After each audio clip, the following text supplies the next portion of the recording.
Hi everyone, welcome to my YouTube channel. In this video, I'm going to show you how to find the composition of functions. Now we have here example 1. Suppose f is the absolute value function and g is a linear function. Gx is equals to 2x minus 3. Find I, f composition g of x. I is domain, I its range. Now, for composition of function, the O here, we don't say fork, we don't say fork. The O here is or stands for composition. So the reading is F composition G of X. Now, we move into the calculation. They say that suppose F is the absolute value function. So we say Fx. What is an absolute value function? Absolute value function is a function where a number is between these lines. That is the distance between a number and 0. So since we have fx, here is going to be x, absolute value function. Now, and g is the linear function. We have here gx as 2x minus 3. Here is known as the absolute value function, while here is known as a linear function. Now, question 1, find f composition g of x. Now, f composition g of x can be written in this form: f, the same way we say here f of x, we are going to say in like manner f of gx. Note this pattern. This is the same thing as this.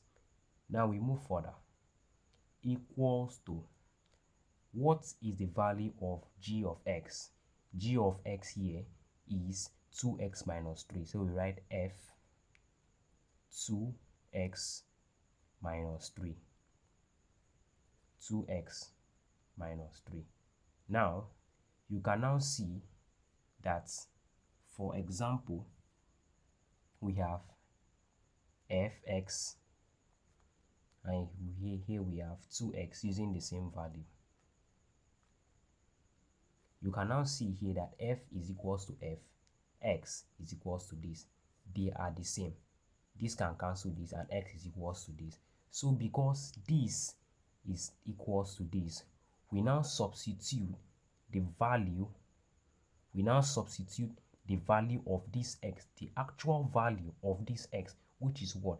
The absolute value function. We now substitute this value, which is seen as the second value when we found the composition of f and g, f composition g of x.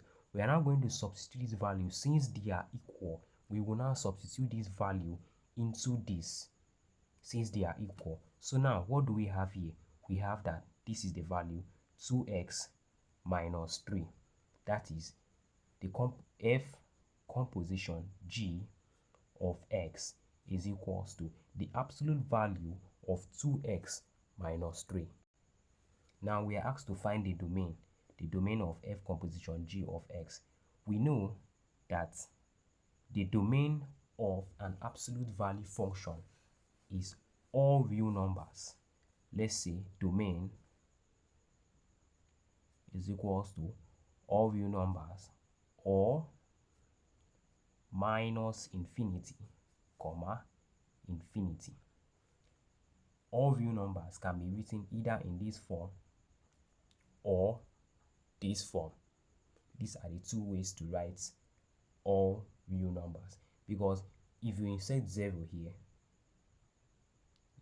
it is still the same thing. Any value we insert into an absolute value function, it is always defined. Now we move forward to finding the range. Now, when finding the range, we know that the set of possible output values that is the range, the set of possible output values. Now we know that the absolute value function of a number, even if it is 2, the absolute value of -2 is what? It can never be negative.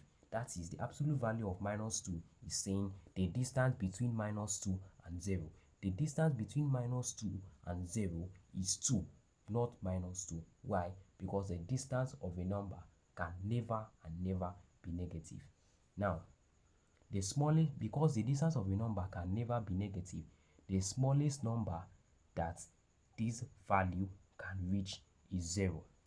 Now, if the smallest number it can reach is 0, because when finding the range, we need to know the smallest number such function can reach. Since the smallest number is equal to 0, we have that 2x minus 3 is equal to 0. 2x minus 3 is equal to 0 happens when x is equal to 1.5. The calculation is shown below that 2x, when a number crosses the equality sign, the sign changes. So here as -3 crosses the equality sign, we have 3. So now here x is equals to 3 divided by 2, and we have here 1.5. So now here, the least value, because when finding the range, we need to know the least value that the number can reach. So the least value is 0. So now we now say that the range is equals to 0, infinity, or we say the range is y is a member of all real numbers, but y must be greater than or equals to 0. This is the range. Now, I told you in one of our videos the difference between this bracket and this bracket. Now, this bracket here signifies that 0 is included in the range. Now here, this bracket signifies that infinity, though it is included within this bracket as a range, it is not included. Why? Because infinity or negative infinity is not a real number. It can never be reached. That is why we never use this bracket for the infinity sign. And the reason why we are starting from 0 here to infinity is that when writing the domain or range of a number in this form, the smallest number starts before the biggest number. Same thing as we write 1 before 2 and 3 before 4. And then here we have minus infinity and infinity. We know that this is the way of writing the domain of all real numbers. It's either this or this. So in this case, you can see here that minus infinity is being written before plus infinity. Why? Because minus is less than plus. That is the reason. So if you found this video helpful, do well to like, subscribe, comment, share. Thank you.